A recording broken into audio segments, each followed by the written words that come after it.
Assalamualaikum warahmatullahi wabarakatuh. Perkenalkan, nama saya Ilham Batari dengan NIM 2408916. Video kali ini saya akan menyampaikan materi pendek tentang pengantar metodologi penelitian yang akan saya bacakan sebentar lagi.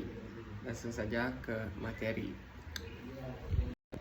Yang pertama, materi pertama ada kerangka berpikir dan hipotesis. Pengertian kerangka berpikir adalah gambaran konseptual yang menjelaskan hubungan antar variabel dalam penelitian, disusun berdasarkan teori relevan dan hasil penelitian sebelumnya. Yang kedua, ada pengertian hipotesis. Menurut Muhammad Subhan, diketahui 2023, hipotesis adalah pernyataan atau dugaan bermentra sebagai jawaban awal terhadap rumusan masalah yang harus dibuktikan melalui proses penelitian sistematis. Seterusnya ada fungsi kerangka berpikir dan hipotesis, yaitu pertama ada fungsi kerangka berpikir. Ada dasar hipotesis, arah dan fokus, hubungan variabel, analisis data, dan pedoman metode. Yaitu ada kedua fungsi hipotesis.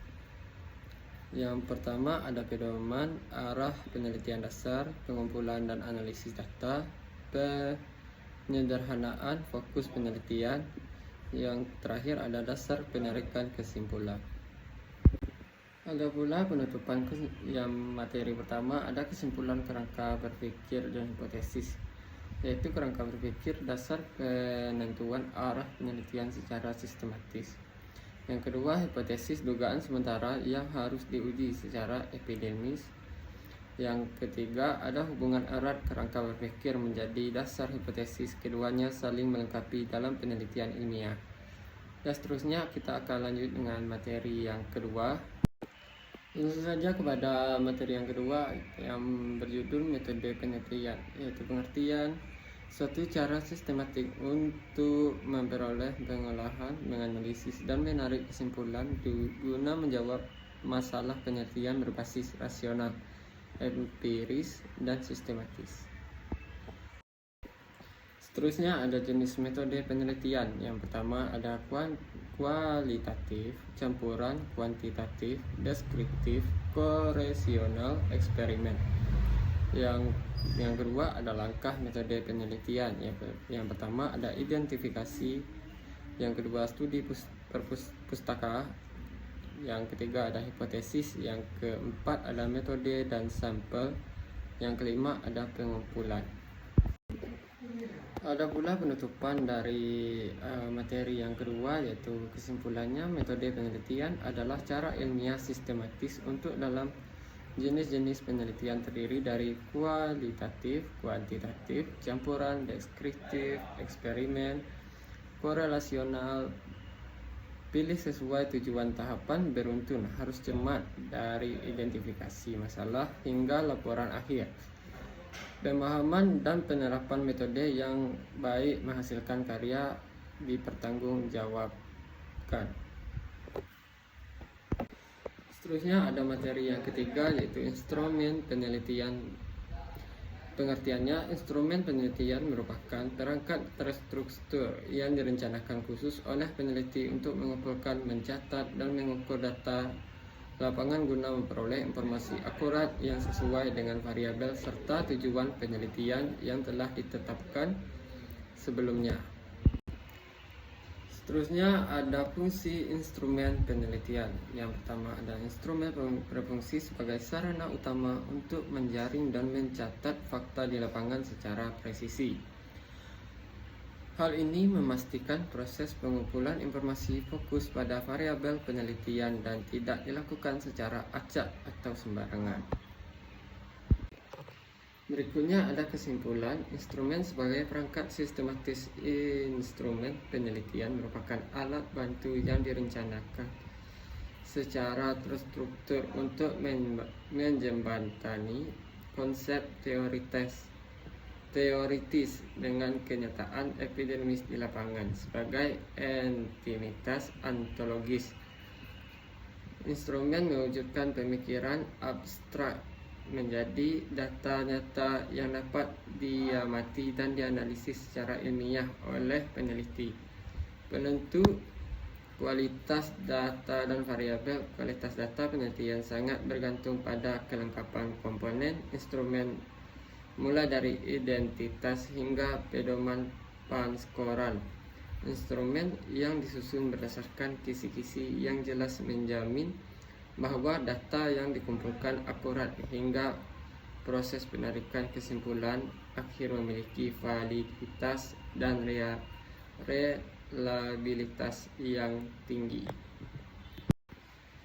Yang materi berikutnya yaitu ada tentang data, yaitu pengertiannya data adalah fakta mentah hasil observasi langsung di dunia nyata yang mewakili suatu objek atau konsep dan dilengkapi dengan nilai.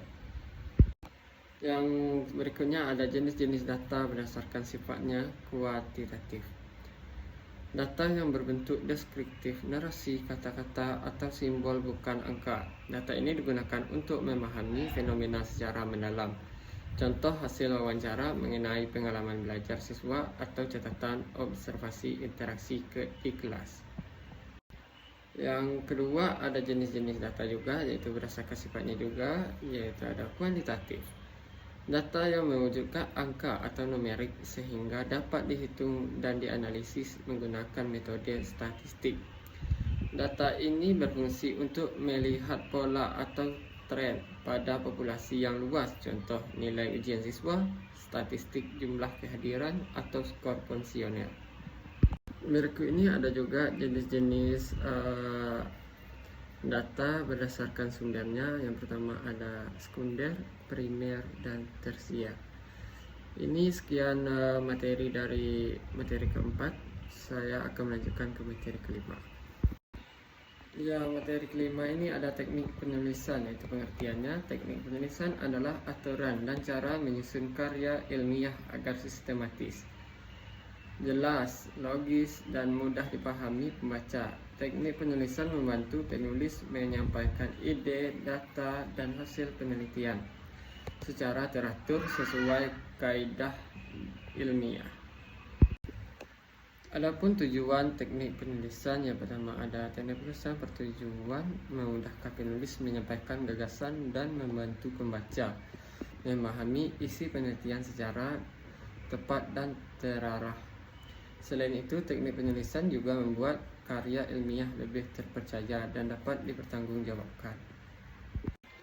Ada pula jenis kutipan, yaitu kutipan langsung. Kutipan yang ditulis sama persis dengan sumber aslinya tanpa mengubah kata-kata.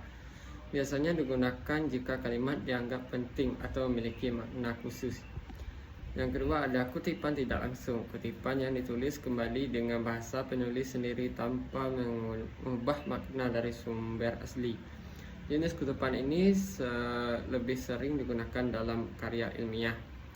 Seterusnya ada kutipan pendek. Kutipan langsung yang terdiri dari kurang dari 4 baris atau ditulis menyatu dengan paragraf.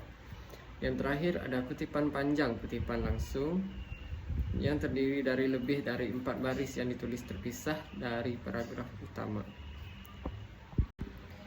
Kesimpulannya, teknik penulisan karya ilmiah bertujuan untuk menyusun tulisan secara sistematis, jelas, dan sesuai aturan akademik, pengguna bahasa baku, format penulisan, serta teknik pengutipan yang benar penting untuk menjaga kejelasan isi dan menghindari plagiarisme. Secara keseluruhan, teknik penulisan membantu penulis menyampaikan gagasan dengan baik dan membuat karya ilmiah lebih mudah dipahami serta dapat dipertanggungjawabkan. Nah, sekian materi singkat dari saya, Ilham Batari. Saya di sini izin pamit undur diri karena materinya singkat tadi ya, cukup. Semoga untuk mudah dipahami, dan jika ada kesalahan saya minta maaf, jika ada kebenaran alhamdulillah.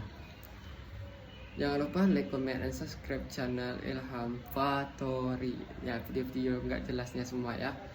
Saya di sini bersponsor oleh Eiger ya, dan saya kuliah di UNP Jaya. Wassalamualaikum warahmatullahi wabarakatuh.